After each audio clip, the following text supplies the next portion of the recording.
नंढो सॉफ्टवेयर ठाहे उन वक़्तु मूं हिकिड़ो मज़मून लिखियो हो जेको इबरत अख़बार में छपियो हो अॼु खां 10 साल अॻु।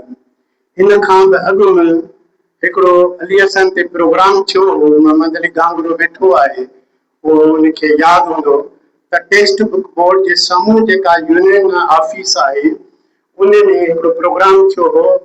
अली हसन मल्लाह ऐं वकार मल्लाह सां गॾु ॿई स्टेज ते वेठा हुआ। उन जी सदारत साईं कलंदर शाह लखियारी साहब कई हुई ऐं अॻियां माण्हू वेठा हुआ, उते बि असां ॻाल्हायो हो ऐं अली हसन साहब खे उते बि असां मञता ॾिनी हुई ऐं वकार खे बि। वकार अञा उन वक़्त में नओं नओं फनकार उभरियो हो।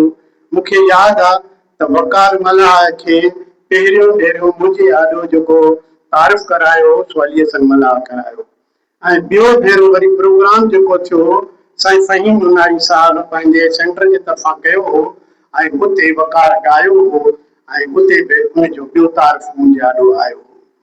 मां जेको अली हसन जो 2015 में जेको मज़मून मूं लिखियो हो, मां चाहियां थो त उहो पढ़ां।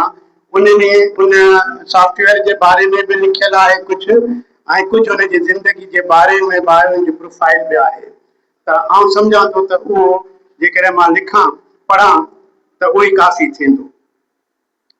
अलाए कहिड़े समय ऐं अलाए कहिड़े निदोई क़ौम जी असांजी क़ौम खे नज़र लॻी वई जो विरहाङे खां पोइ त सिंध ॾुखनि जो ॾोल बणिजी पई आहे जो पई थी टुल्के।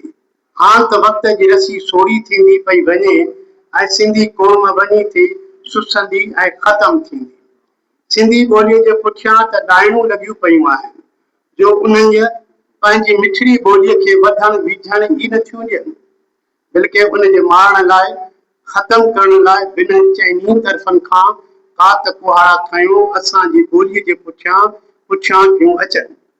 उन खुट बुसट ऐं मायूसीअ जे हालत में बि पंहिंजी क़ौम जे जियापे तरक़ी ऐं तइलीम लाइ के जूंग जवान आहिनि जेके पंहिंजे मुंहुं ऐं पंहिंजी मदद पाण थियत पंहिंजी ॾात सलाहियत ऐं एतमाद ते कमु कनि था। हू कंहिंजी कान न कढंदे वञी हणी हंधु कनि था। अहिड़नि जुंग जवाननि मां सिंध जे आमिरी तहज़ीब ऐं लकी तीरथ लकी धारा चइबो आहे खे लकी तीरथ लकी शासदर हींअर नालो आहे जे ॻोठ नूंदाणी लॻ आबाद में जनम वठंदड़ अली हसन मल्लाह बि हिकु आहे जंहिं पंहिंजे उस्ताद जे पेशे खे मान ॾिनो आहे। आमिरी तहज़ीब ऐं लकी धारा जे ॻोठनि जी इहा लड़ी बि छिॼी पई आहे छो त हिन जे आस पास वारा सभु ॻोठ हाणे ख़तम थी चुका आहिनि या दरिया पाए चुको आहे। जिन ॻोठनि में बिजोड़ा मियाणी पवरनि जो ॻोठ थेबाट ऐं नूंदाणी अची वञनि था। हाणे असांजो ॻोठ आबाद बि वञी नाले मात्र बचियो आहे जिते सिंध जो वॾो आलम अदीब उस्ताद नक़ाब ऐं दानिश्वर मोहतरम मोहम्मद इब्राहिम जोयो जनम वरितो। उन आबाद ॻोठ जे घर में ई मल्हाहनि जी नूंदाणी ॻोठ जे हिकु पोरियत हाजी ख़ान मल्लाह जे घर में जनम वरितो। हिन पंहिंजी 12वीं तइलीम ॻोठ आबाद जे प्राइमरी स्कूल में वरिती ऐं उन खां पोइ हिन गुरबत जे सबबि पंहिंजी तइलीम खे घर वेठे यानी प्राइवेट जीअं कॉलेजनि स्कूलनि में मैट्रिक बि हुई उन वक़्त में ईअं प्राइवेट तरीक़े सां जारी रखी ऐं घरोघर महिनत मज़दूरी पिणु कंदो रहियो। नेठि हिन सिंध यूनिवर्सिटी मां कंप्यूटर साइंस में पहिरीं BA जे बुनियाद ते डिप्लोमा कई ऐं उन खां पोइ कंप्यूटर प्रोग्रामिंग में MSc कई। इन खां अॻु हिकु BMA मास कम्युनिकेशन में पिणु कयल अथसि। अली हसन मल्लाह पाण हिकु उस्ताद सां गॾु अदीब शाइर कालम निगार ऐं ॿोली शनास बि आहे। हिन जा कई मज़मून ऐं कालम मुख़्तलिफ़ अख़बारनि ऐं रिसालनि में छपी चुका आहिनि। उन खां अलावा हिन जी शाइरीअ खे मुख़्तलिफ़ नौजवान फनकार ॻाए चुका आहिनि। ही माण्हू तइलीम जी अहमियत खां भली बि वाक़ुफ़ आहे।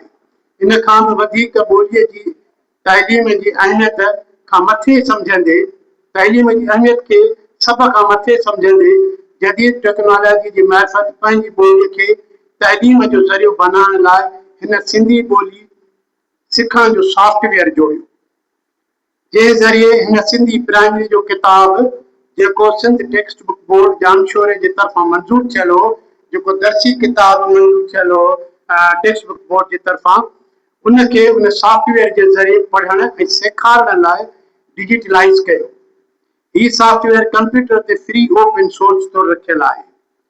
ऐं मां इहो बि ॿुधाईंदो वञा त उहो हिकिड़ो किताब हिन उन वक़्त में कयो, पर हिन वक़्त पहिरें खां वठी 5 क्लास ताईं सभु सिंधी किताब उहे अपलोड थियल आहिनि ऐं उहे फ्री ऑफ जेके आहिनि ऐं केरु उन मां सिखी सघे थो, उनखे खोले ॾिसी सघे थो।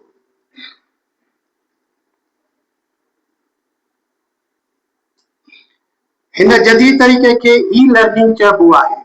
हाणे जेको बि माण्हू सॉफ्टवेयर के ज़रिए पढ़णु चाहे या सिंधी ॿोली सिखणु चाहे त उन लाइ फ्री ऑनलाइन पियो आहे। ही सॉफ्टवेयर ख़ासि तौर सिंध खां ॿाहिरि रहंदड़ सिंधियुनि ऐं ॿियनि क़ौमुनि लाइ जेके सिंधी पढ़णु सिखणु चाहिनि उन लाइ तमामु घणो फ़ाइदेमंद आहे। ही सॉफ्टवेयर उन्हनि सिंधियुनि जे सवालनि जो जवाबु पिणु आहे जेके चवनि था त असां सिंध खां ॿाहिरि वेठा आहियूं, हिते त सिंधी स्कूल बि कोन्हनि ऐं न वरी के सिंधी किताब आहिनि, त पंहिंजे ॿारनि खे सिंधी कीअं पढ़ायूं? हाणे इन सुवाल जो इहो जवाबु आहे। मां सम्झां थो त हीउ सुवाल हाणे बेमाना थी चुको आहे, बल्कि हाणे असांखे सिर्फ़ु कंप्यूटर खोलण जी ज़रूरत आहे। असां वटि साईं अली हसन मल्हाह जे उन सॉफ्टवेयर जे ज़रिए स्कूल बि आहे, त किताब बि आहे, त वरी सिंधी ॿोली खे पढ़ाइण ऐं सेखारण वारो उस्ताद पिणु मौजूदु आहे।